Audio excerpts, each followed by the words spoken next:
Aujourd'hui, on apprend à résoudre un nouveau type d'équation. Ça s'appelle les équations produits nuls. Chaque mot est bien là pour une raison particulière et on va l'expliquer dans cet exercice justement. Alors, d'abord, première chose, ces équations produits nuls, elles sont très intéressantes parce que ce sont des équations du second degré. Et c'est la première fois que vous résolvez des équations du second degré. Alors, je rappelle que une équation du premier degré, c'est celle que vous avez résolue jusqu'ici, que vous avez appris à résoudre en quatrième. Les équations du premier degré, c'est parce qu'il n'y avait que des x élevés à la puissance 1, donc des x tout court. Il n'y avait pas de x au carré. Alors que dans des équations du second degré, il y a des termes en x au carré. Et s'il y avait des termes en x au cube, on appellerait ça des équations du troisième degré.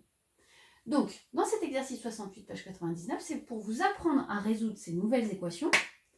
Et elles se présenteront toujours sous cette forme. Ce seront des équations produits nuls. Première question. On vous demande pour quelle valeur de x ce produit 7 fois x est nul. C'est-à-dire qu'on veut que 7 fois x soit égal à 0. Pour quelle valeur de x 7 fois x est égal à 0. Bon, je pense que tout le monde a trouvé. La seule valeur de x possible, c'est 0. Pour que 7 fois x soit égal à 0, il faut forcément que x soit égal à 0. Deuxième question, et n'oubliez pas ce qu'on vient de dire là. Pour quelle valeur de x, cette fois 7 fois x moins 3 est égal à 0. Ça ressemble à ce qu'on a fait dans la première question. Donc réfléchissez, pour quelle valeur de x ce produit est égal à 0. Faites pause et réfléchissez. On corrige. Pour quelle valeur de x ce produit est égal à 0 ? Comme tout à l'heure, là, en fait, il faut que ça, ce soit égal à 0. Et ça, c'est égal à 0 pour x qui vaut 3. On va faire une vérification quand même. Vérifions. Vérifions que x égale 3 est bien solution de cette équation. Donc, je remplace x par 3 et je regarde si 7 fois 3 moins 3, on va voir si c'est bien égal à 0. 7 fois 3 moins 3, 3 moins 3, ça fait 0. 7 fois 0, ça fait bien 0. Ça marche. On avait bien trouvé la solution de notre équation.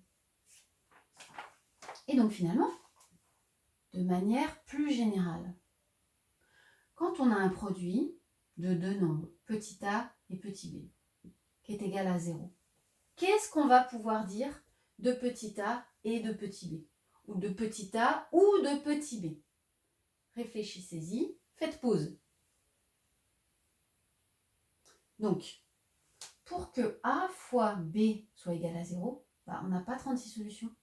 Soit c'est le nombre a qui est égal à 0, ou bien le nombre b qui est égal à 0, ou bien les deux évidemment. Ça pourrait marcher. Et ça, c'est exactement le principe d'une équation produit nul. Quand on a un produit qui est nul, ça veut dire qu'on a forcément l'un des deux facteurs qui est nul. Et c'est sur ça, donc, je disais que repose la résolution des équations produits nuls. Alors, on va résoudre ensemble notre première équation produit nul. J'efface le petit 1, le petit 2, et on va résoudre l'équation de la question 4 ensemble. Hop. Je laisse ça apparent parce que c'est la seule chose à retenir, finalement. Donc, question 4. On vous demande pour quelle valeur de x le produit x moins 8 fois 2x moins 1 est nul. Finalement, on vous demande de résoudre cette équation. Trouvez x pour que cette égalité soit vraie. Alors, regardez là. On a bien une équation produit nul. Et je reviens sur ce que j'ai dit au tout début. Là, on se rend mieux compte qu'une équation produit nul, c'est une équation du second degré.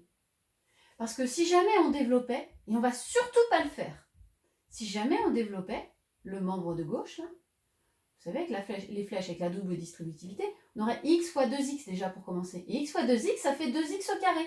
vous voyez, on se retrouve avec des x au carré. Donc c'est bien une équation du second degré. Mais elle est présentée exactement comme on veut. C'est bien une équation produit nul. Donc on va savoir la résoudre. On sait que quand on a un produit qui est nul, l'un des deux facteurs est nul. Alors ici, qu'est-ce qui va être nul? Ou alors, quoi d'autre va être nul encore? Faites pause, réfléchissez. Donc, ce qui va être nul, c'est soit x moins 8, ou bien 2x moins 1. On a deux solutions en fait dans notre équation. Alors, pour que x moins 8 soit égal à 0, vous faites toujours de la même manière. Le moins 8, il n'est pas à sa place. Donc, je fais plus 8 à gauche, plus 8 à droite. Vous avez le droit d'aller beaucoup plus vite dans la résolution de l'équation. Donc finalement, x est égal à 8. Ou bien, on a dit, ça peut être aussi ce facteur qui est égal à 0. Donc on résout là encore cette petite équation. N'hésitez pas à faire pause pour le faire tout seul de votre côté et vérifier ensuite. Et bien là encore, le moins 1 n'est pas à sa place.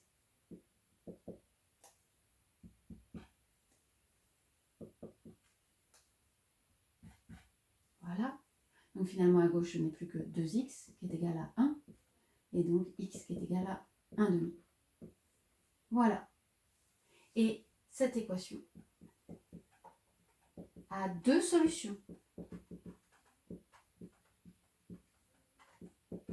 Soit 1 demi, soit 8.